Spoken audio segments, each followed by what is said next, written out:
किसान की आमदनी बढ़ाने के लिए, गौ माता के लिए जितने प्रकार से हमारी सरकार काम कर रही, मुझे इस बात का मन से संतोष है। हमारी तो इस भावना के साथ कि राज्य इतना बड़ा है और बड़े पैमाने पे वनांचल के अंदर खेती की जमीन भी नहीं है।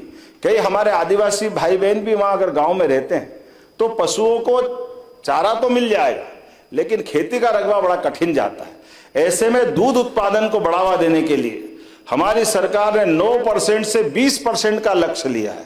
मुझे इस बात की प्रसन्नता है, एनडीडीबी के माध्यम से आपने परसों ही आर्थिक सर्वेक्षण पढ़ा होगा कि हमारे राज्य के अंदर दूध का उत्पादन पूरे देश में सबसे तेज गति से हुआ है, वो मध्य प्रदेश। और जब दूध की बात कर रहे हैं तो टेट्रा पैक की बात भी आ गई।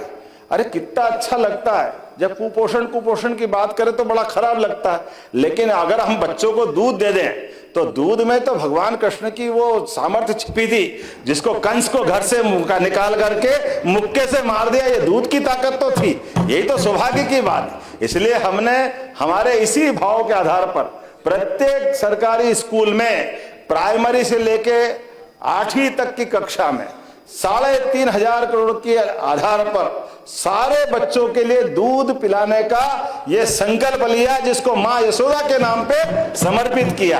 ये मां यशोदा के नाम पे योजना, डॉक्टर भीमराव अंबेडकर कामधेनु योजना, मुख्यमंत्री डेयरी प्लस योजना, हिरण्यगर्भा अभियान, क्षीरधारा ग्राम योजना, स्वावलंबी गौशाला कामधेनु योजना, प्रत्येक क्षेत्र में दूध के आधार पर। और दूध का भी जब से हमारा ये प्रयोग हुआ, एक बात जरूर साफ कर देना चाहूंगा, हमने सांची ब्रांड के मामले में कोई कॉम्प्रोमाइज नहीं किया। सांची ब्रांड को ही आगे बढ़ाएंगे पूरे प्रदेश के अंदर।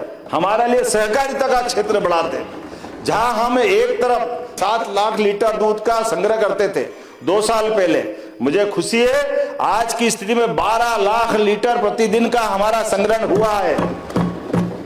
और दूध उत्पादक किसानों से पूछ लेना, प्रति 7 दिन 9 दिन जो निर्धारित अवधि, गए जमाने जब 2-2, 3-3, 4-4 महीने तक पेमेंट नहीं होता था, रेगुलर पेमेंट होते हुए प्रति लीटर 5 से 7 रुपया भाव बढ़ाया है। ये हमारे काम करने का तरीका है।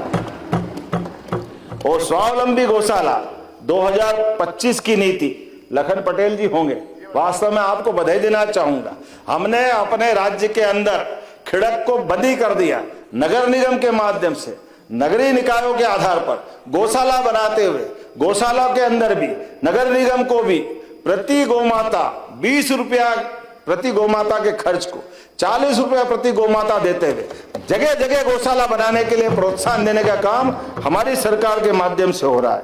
26,000 गांवों को डेयरी नेटवर्क से जोड़ने का बड़ा संकल्प हमने लिया है। और गौशाला में भी सीएनजी प्लांट हर ब्लॉक में, वृंदावन गांव, ये बनाने के निर्णय हमारी सरकार के दूरगामी सोच का परिणाम है। पशुपालन और दूध उत्पादन को लगातार बढ़ावा देकर के हमारी सरकार ग्रामीण अर्थव्यवस्था को मजबूत करने की दिशा में आगे बढ़ रही है।